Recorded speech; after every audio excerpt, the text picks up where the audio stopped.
All right. 1, 2, 3.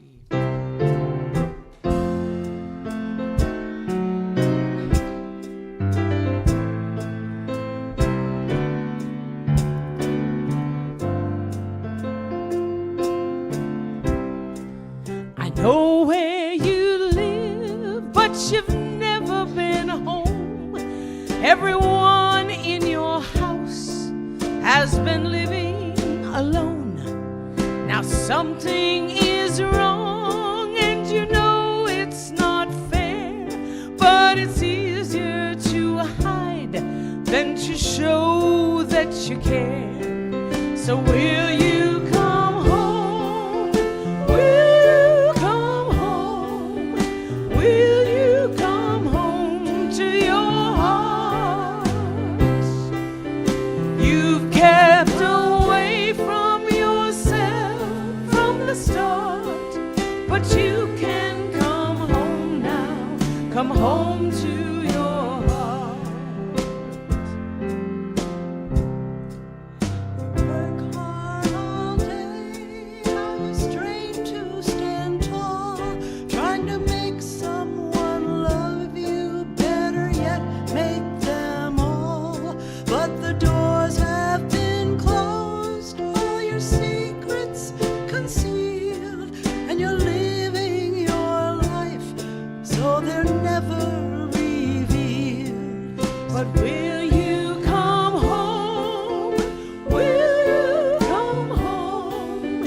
Will you come home to your heart?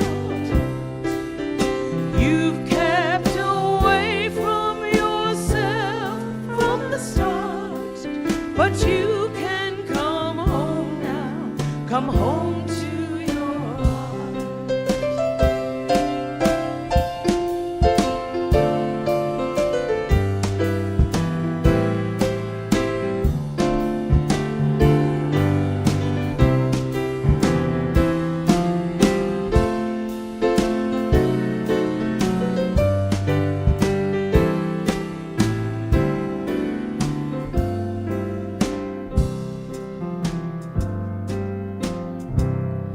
Leave the baggage behind. You've done more than your part. Before you fill all your loved ones, you must fill your own heart. Don't look to others for directions or actions or deeds. You're the very first love that your heart ever needs. So will you come home? Will you come home? Will you come home to your heart? You've kept away from yourself from the start, but you can come home now. Come home to your heart. You've kept away from yourself from the start, but you can come home now. Come home to your heart.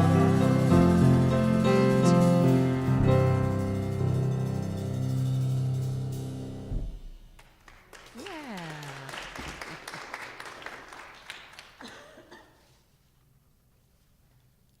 Thank you. That was lovely. So my name is Kimmy Beslow, and I am here to welcome you to the Unity Center of North Spokane. Here, we're all about our mission, and our mission is to touch hearts, transform lives through the power of unconditional love and acceptance. Our vision is to embody a spiritual community that emphasizes on personal growth, living consciously, and making a positive difference in the world.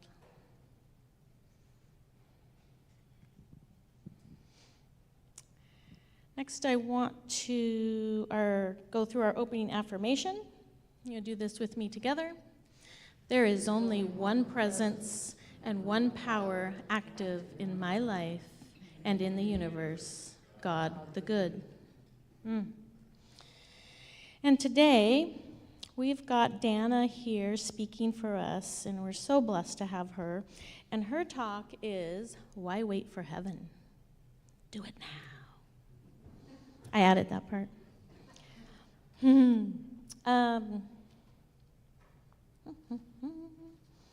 Next is the Daily Word. And today, for the Daily Word, we're going to have Aurora with us. Good morning. I think that this message is something we all need to hear, especially with the new year coming to us. We have to recognize the cycles around the world to break that repetition. So the word for today is world peace. As I affirm peace, I help create a peaceful world. In 1964, Dr. Martin Luther King Jr. said, "It is not enough to say we must not wage war. It is necessary to love peace and sacrifice for it. We must concentrate not merely on the negative expulsion of war, but the positive affirmation of peace. Of course, I will work towards creating the kind of world I wish to see, investing my effort and energy to ending conflict, discrimination, and other kinds of negativity. But I also put my energy into creating harmony, cooperation, opportunity, and other positive outcomes.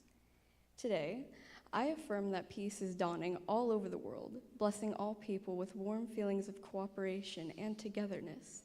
I affirm peace is here, even as I strive to create it." Theologians 1:523, "May the God of peace himself sanctify you entirely, and may your spirit and soul and body be kept sound." Thank you. Okay, next we're going to greet our neighbors. So whether you give a hug, a fist bump, just say hello. Yeah, I gotta stay away. Yeah, I know. Oh, yeah, you don't wanna.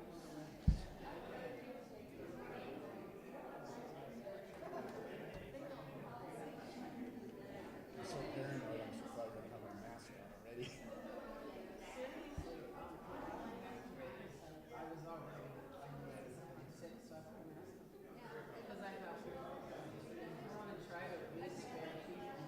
And it wasn't a crowded couple of flights, but still, everybody I know comes back from Vegas.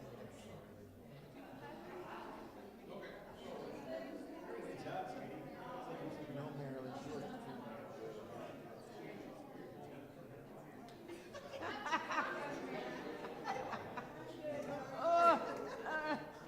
stay.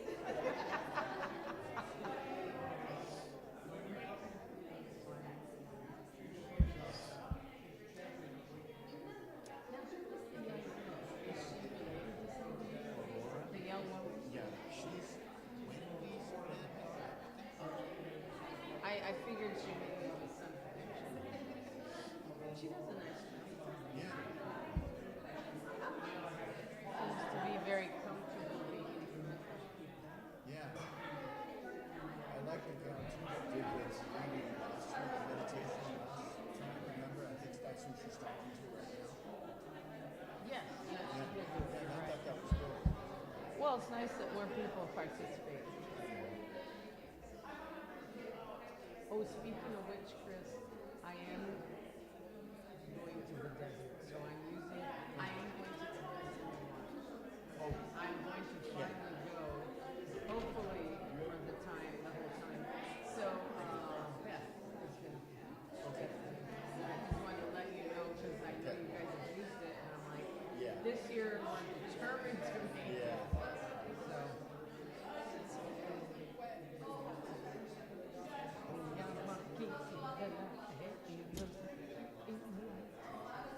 Hi. Whatever I do, right? All right. Hey, we're going to come back together. And I want to invite you to stay standing because we're all going to Love sing you too, together. Susan. All right, here's your chance to sing out, Louise.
eyes, sir. We are the hearts. We are the hands.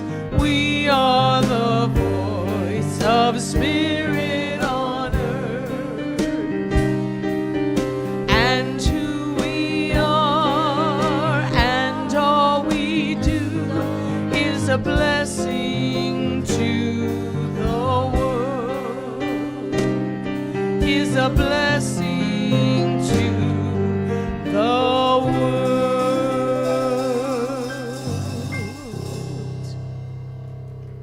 Yeah. Thank you so much. I am really excited to share this message today. Why wait for heaven? So heaven is really a construct in unity of higher consciousness. So in reality, we have that choice every day to be in that place, right? And indeed, when we are in that place, we are the hands, we are the voice. We are the bringers, right? The bringers of the light, the bringers of the truth. And we actually can bring heaven into our presence, into our midst. We can be that presence for those who are suffering, for those who are struggling. But first, for ourselves, right? So why wait for heaven? So that is really inspired by a message from A Course in Miracles, which says, those who seek the light are merely covering their eyes. The light is in them now. The light is already in you. Enlightenment is but a recognition, not a change at all. The peace of God is shining in you now. You already have all the light. The time for seeking has passed. Now is the time for being, for becoming that person you've dreamed of being. So the first step is really to become disillusioned. The world is an illusory place. We are illusioned by our culture. We are illusioned by so many physical things in our world. We are illusioned by our own feelings and thoughts. So the first step is to become disillusioned, to step away from this world of form, to step away from the belief that that is all there is, and realizing that there is so much more. And I think that what we're really seeking is a personal experience with God.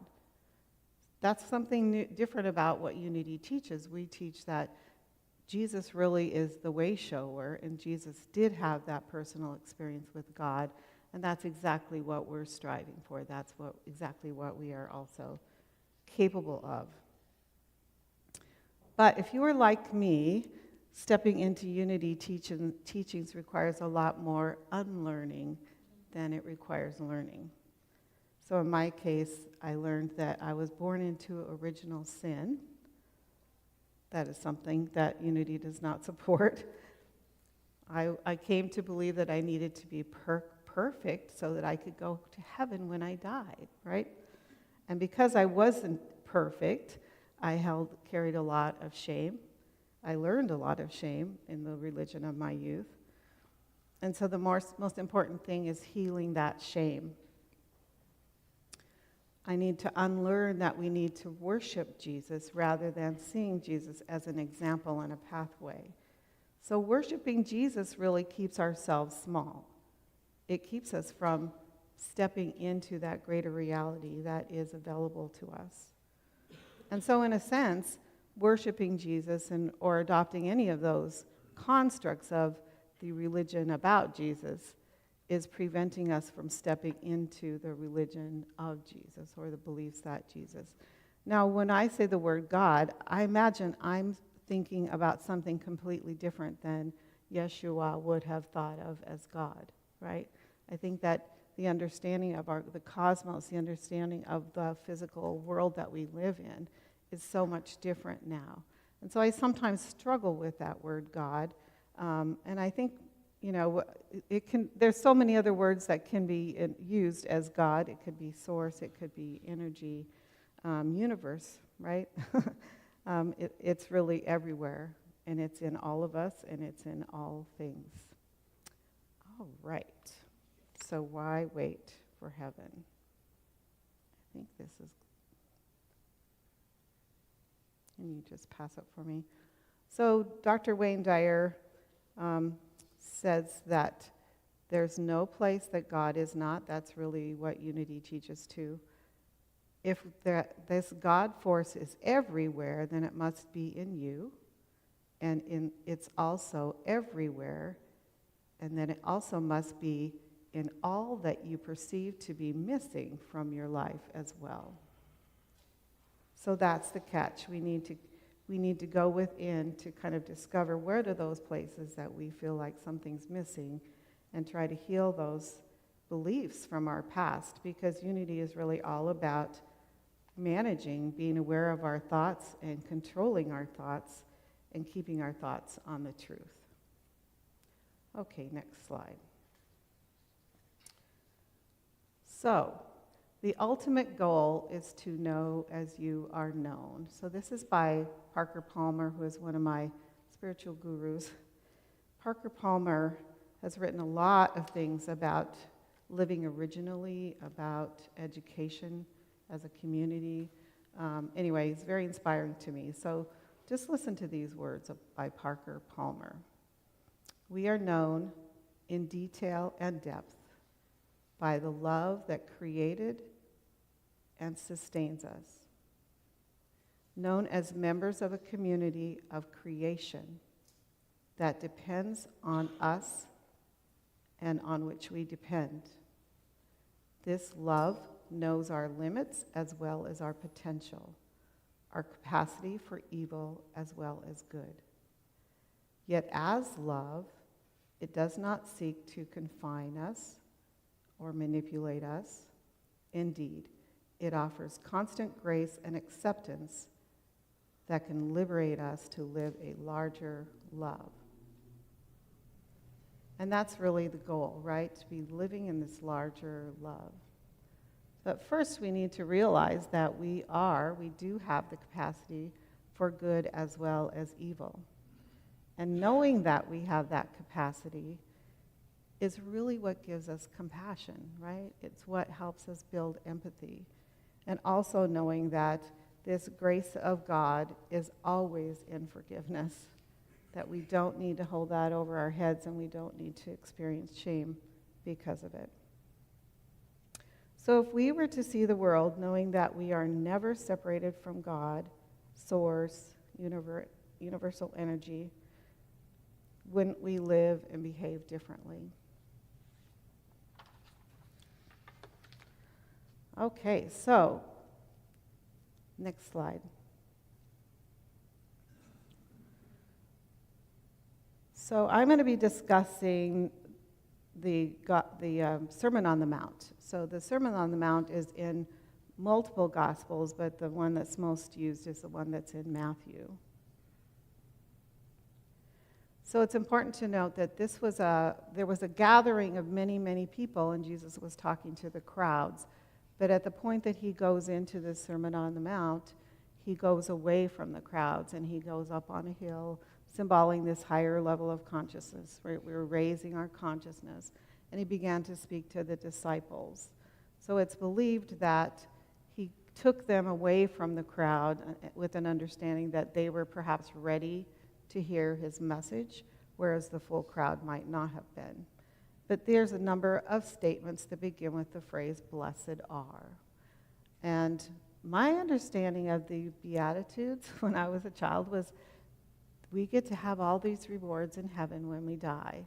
And so it's talking about all of these people who are suffering in the world and saying that they will be blessed later on, and it's all about that reward in heaven. And so we just have to be beautiful little perfect children of God, and our reward is going to come later. So the first one is, blessed are the poor in spirit, for theirs is the kingdom of heaven.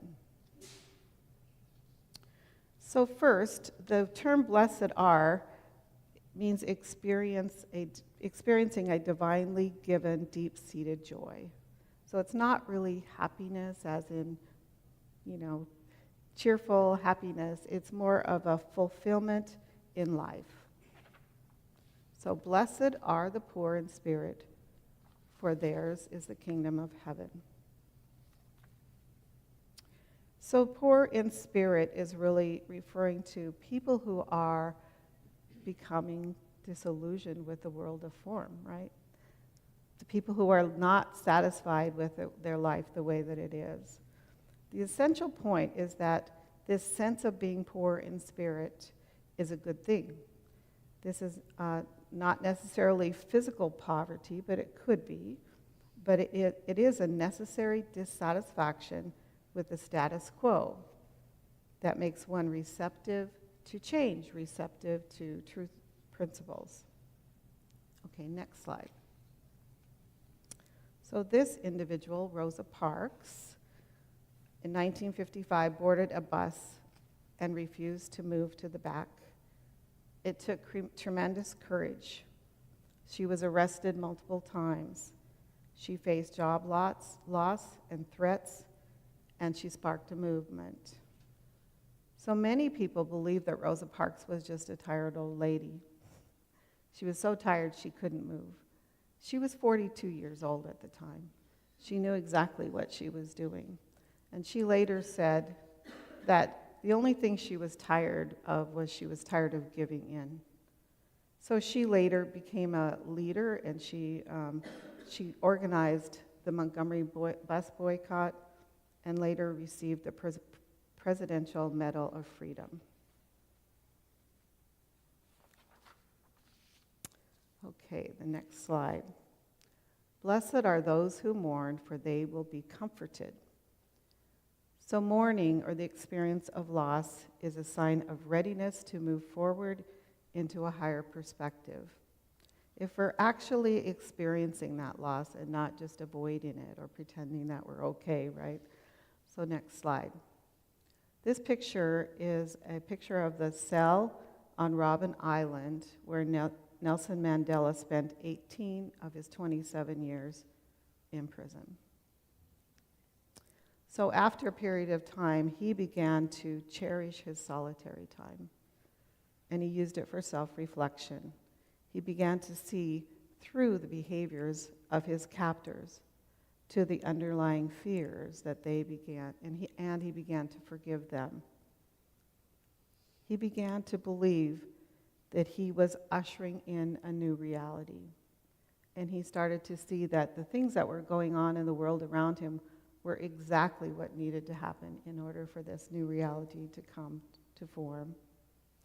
So he emerged as a stronger, much more unified leader who would later help dismantle apartheid and lead South Africa to democracy. Okay, next slide. Blessed are the meek, for they shall inherit the earth. Meekness is defined as surrendering the personal will to a higher power. Next. So this individual became familiar to most of us this year, Episcopal Bishop Marianne Edgar Buddy.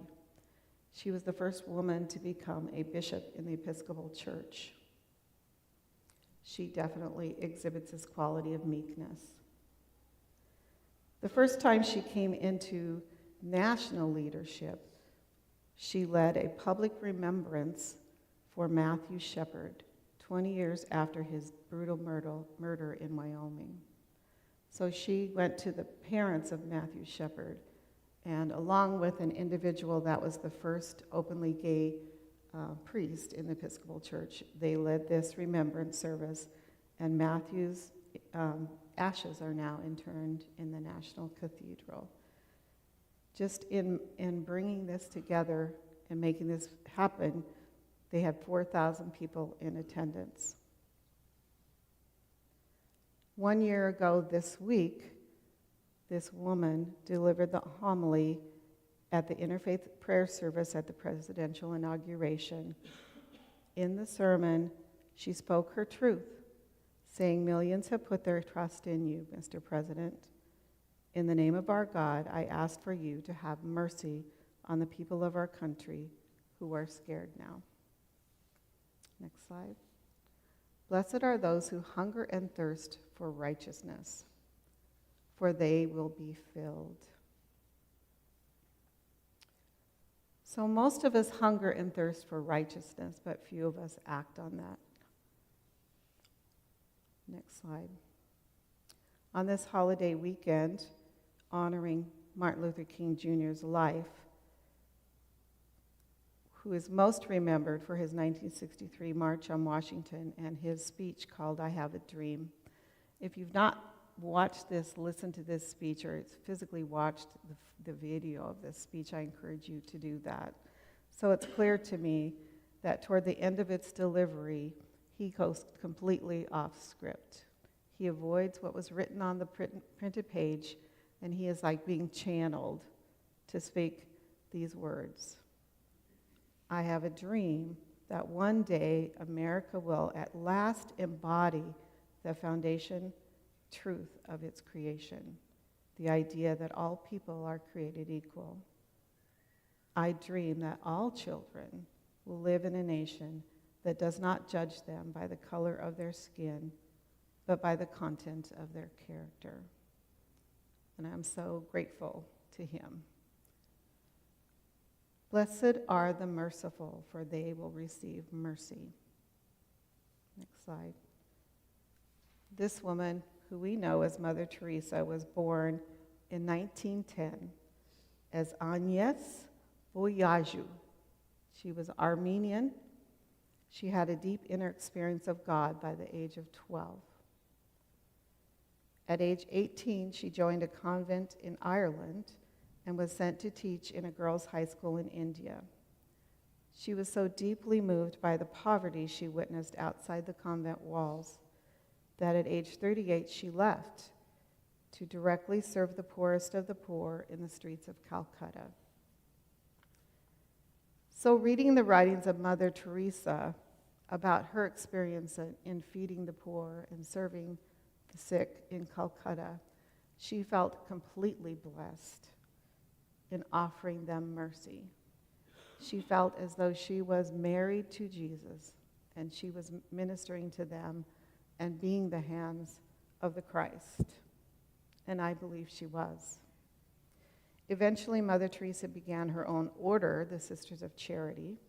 They received global attention because of her deeds and funding, and they have expanded across the globe. In 1979, she was awarded the Nobel Peace Prize. Okay, next slide. Blessed are the pure in heart, for they shall see God. Being pure in heart is described as a singleness of heart, the ability to see the divine presence in every person and in every situation. Next slide. This young woman, Greta Thunberg, an autistic child, first learned about climate change at age of 8. She had bouts of depression and was mute for long periods of time. She later came to see her Asperger's syndrome as her superpower. And at age 15, she gained global attention by starting a solo school strike outside the Swedish parliament, which inspired a worldwide movement. Today, she's working primarily to find peace in Gaza and also still passionate about the environment. Blessed are the peacemakers, for they will be called sons of God and daughters of God too, right? By maintaining a peaceful vibration within, we can manifest a peaceful world. But it's important to know that being a peacemaker is not being placid. Being a peacemaker is leaning in.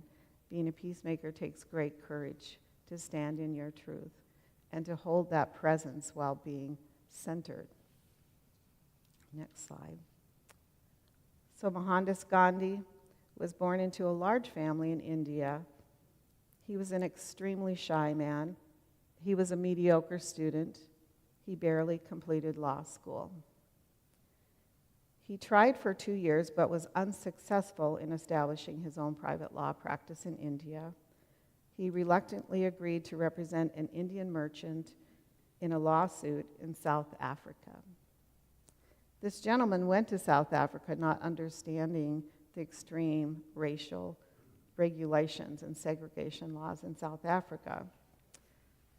He went to a train and booked a first-class ticket and did not obey the segregation laws. His understanding was that as a member of the British Crown, certainly if I could go on a train in London, I should be able to go on a train in South Africa. He was mistaken. The rules in South Africa at that time was certainly anybody can pay for a first-class ticket, but if you enter the first-class cabin and there are white people there, you must leave. So the catalyst that changed Gandhi's life and changed his entire future was being thrown off that train. That incident enlightened him to realize his duty to fight for his rights. And he launched a movement that was called Satyagraha, which means a force which is born of truth and love.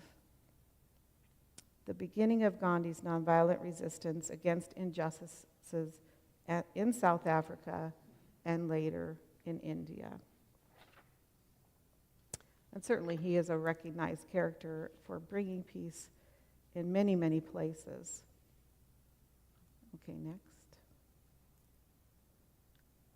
Blessed are those who are persecuted for righteousness' sake, for theirs is the kingdom of heaven. When one reaches a new spiritual understanding, they are unwavering in their determination to fulfill their purpose. It is a sign that a significant shift in consciousness is occurring. This young woman, Malala Yousafzai, was born in Pakistan, and her father ran a school for girls. In 2008, when she was about 8 years old, the Taliban movement took over control in her valley, and many of the girls' schools were burned down. She wrote some harsh condemnation of that event, which was published under a pseudonym.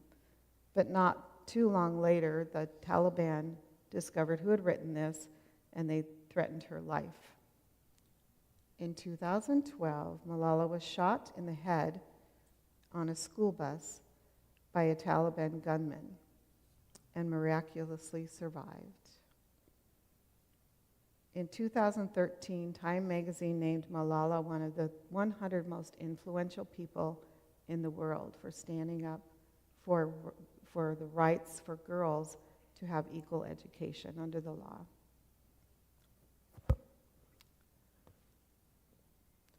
Okay, so the Beatitudes are really our adopted attitudes, right?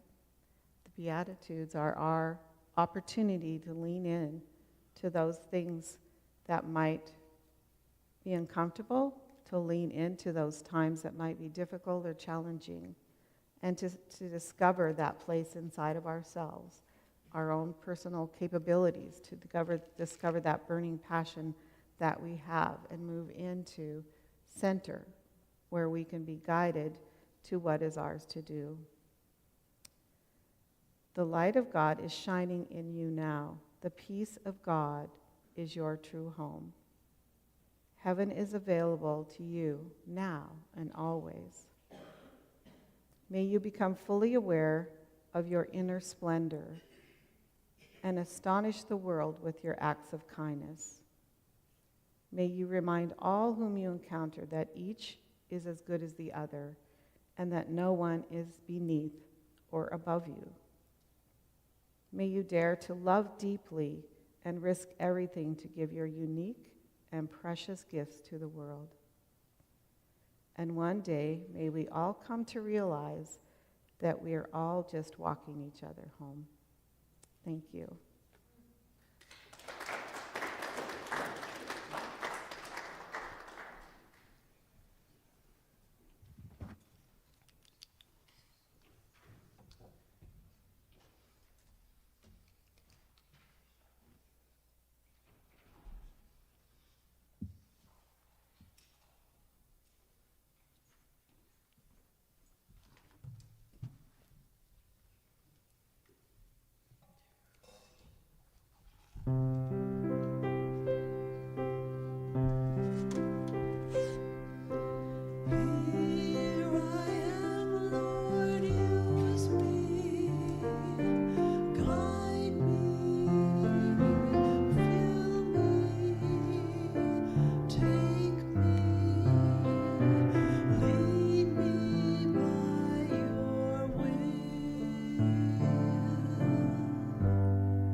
doing the meditation for you that I have prepared,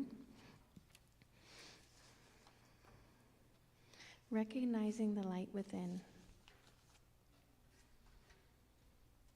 Let's start by helping the body feel safe enough to be here.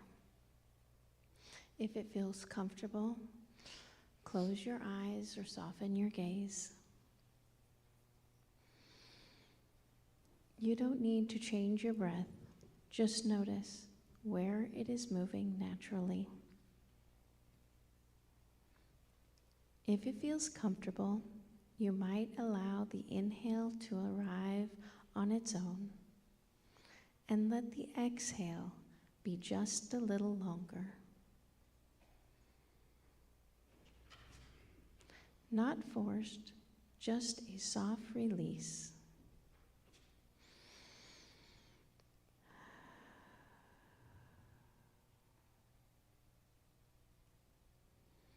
You might imagine the breath dropping a little lower in the body, into the chest, the belly, or even into the ground beneath you. And if at any point breathing feels uncomfortable, you're welcome to simply notice the support around you instead. In this moment, your body is safe enough to rest here. Now let yourself arrive. You don't need to do anything special, nothing to fix, nothing to reach for. Allow your body to settle where it is. Feel the support beneath you, the chair, the floor, the ground holding you. Notice your breath again, not changing it, just noticing. We've just listened to a song of dedication and offering of ourselves to the divine guidance. And sometimes, after surrender, the most sacred thing we can do is simply notice what's already here. Not strive, not reach, not wait, just recognize. Heaven isn't a destination, it's a recognition.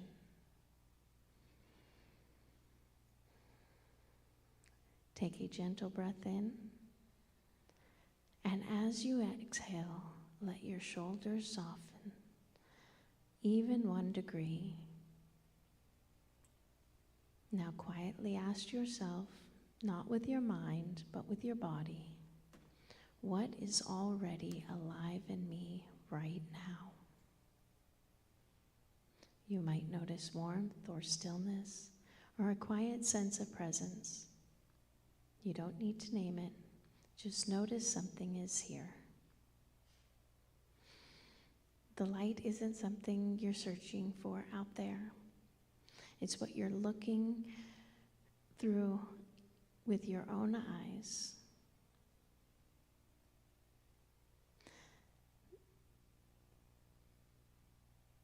The Beatitudes we just explored. Blessed are the meek, blessed are the peacemaker, blessed are the pure in heart. These aren't future rewards, they're descriptions of states of being, moments of recognition, what it feels like when we stop waiting and start noticing. Notice now. Is there a small place in you that feels calm enough to rest? Even just a little. That quiet openness and gentle presence is not something you earn. You don't have to wait for heaven. The light you've been seeking has already been breathing through you.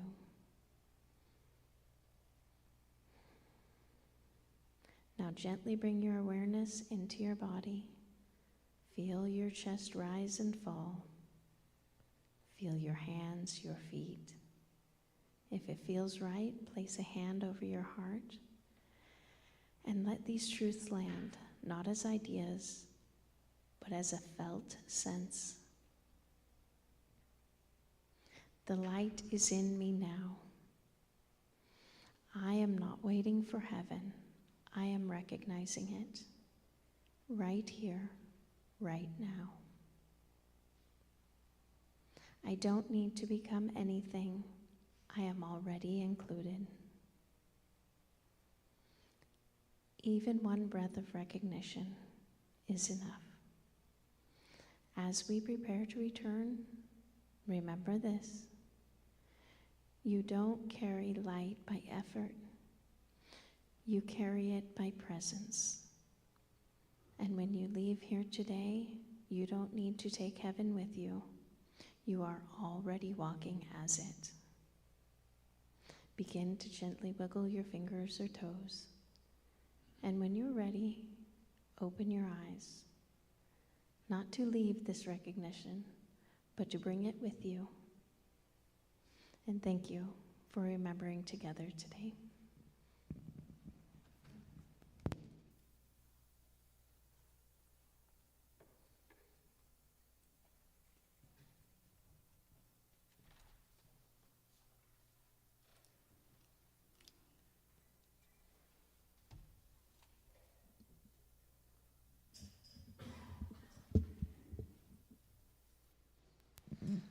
Well, that was yummy. Thank you, Kathleen. So, it is time for our sacred giving. And I just wanted to share just a quick minute about my journey of sacred giving, because I came from a place where it's like, okay, well, you're paying to keep the lights on. And then it shifted one day, and I just had this awareness that it wasn't about the lights. It was about this light. It was about how this place fed me. It was about the messages that moved my soul, my personal growth, the music that moves our souls. Every piece of it makes a difference. And even each and every one of you makes a difference, because we show up and we're here for each other and we're one. So take your gift and know and set your intention. I give today because this place feeds me, because I like the connection. Just kind of own whatever piece that is for you today. I'm going to call forward the ushers.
So I want to invite us all to bless the blessings, multiply the blessings.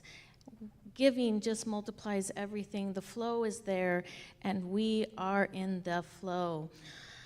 Divine love, in, through, and as me, blesses and multiplies all that I am, all that I have, all that I give, and all that I receive. And so it is.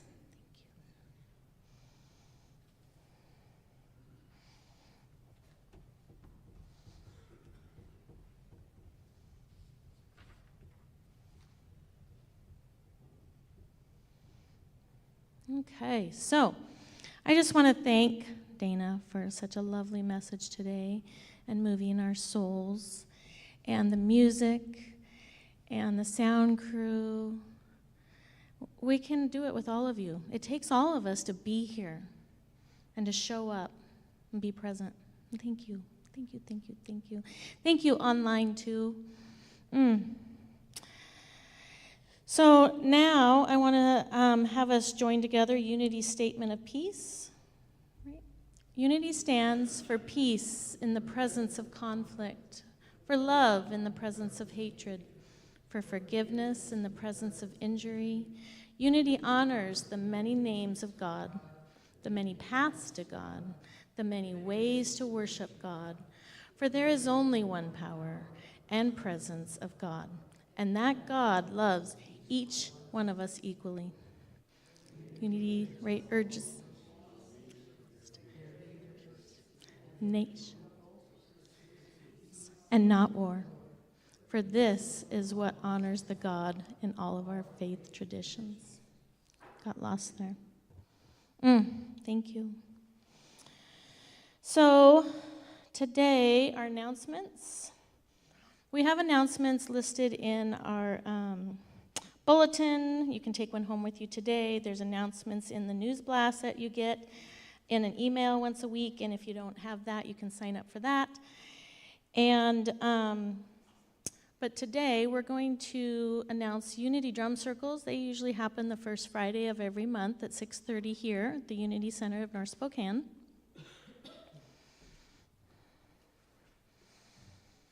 And then we have Lee Holden Qigong practice, and this happens Sundays before service from 10 to 10:30, Unity North Classroom, and that is led by Mert Molina. And send us your prayer requests. If you have a prayer you want to send out there, you're needing help, you can contact us. You can, I think there's a paper somewhere. You can put it in the box if you're here, and they will pray for that. Okay, so next is kids, is that right? Yes, bring in the children.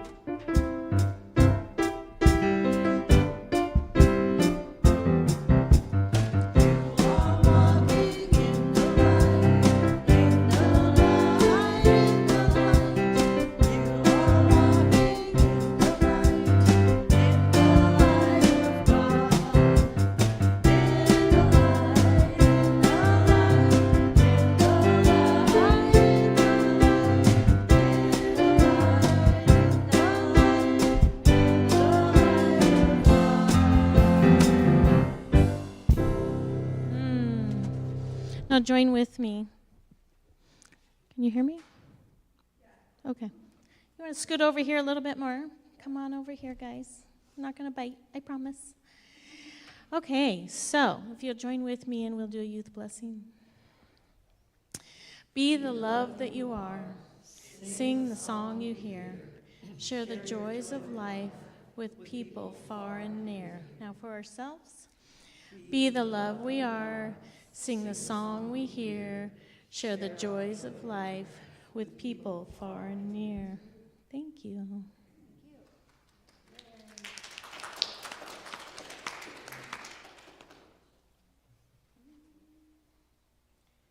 Peace song. Are we going to stop? Circle up. We'll do our peace song.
light of God surrounds us. I am the light of God. The love of God enfolds us. I am the love of God. The power of God protects us. I am the power of God. The presence of God watches over us. I am the presence of God. Wherever we are, God is, and all is well. And that's the truth. Yeah. All right. Thank you all.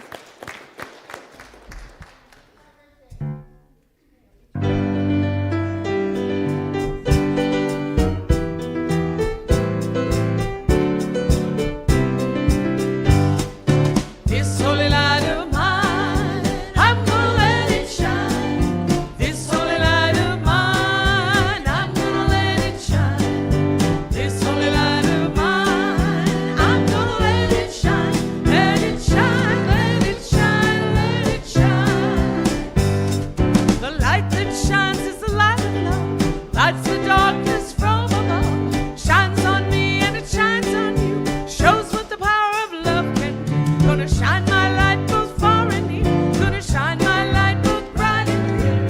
Any dark corner that I find, I'm gonna let my holy light shine. This holy light of mine, I'm gonna let it shine.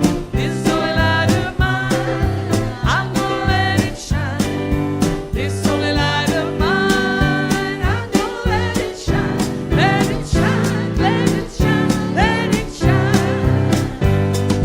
And Monday he gave me the gift of love. Tuesday peace came from above. On Wednesday he told me to have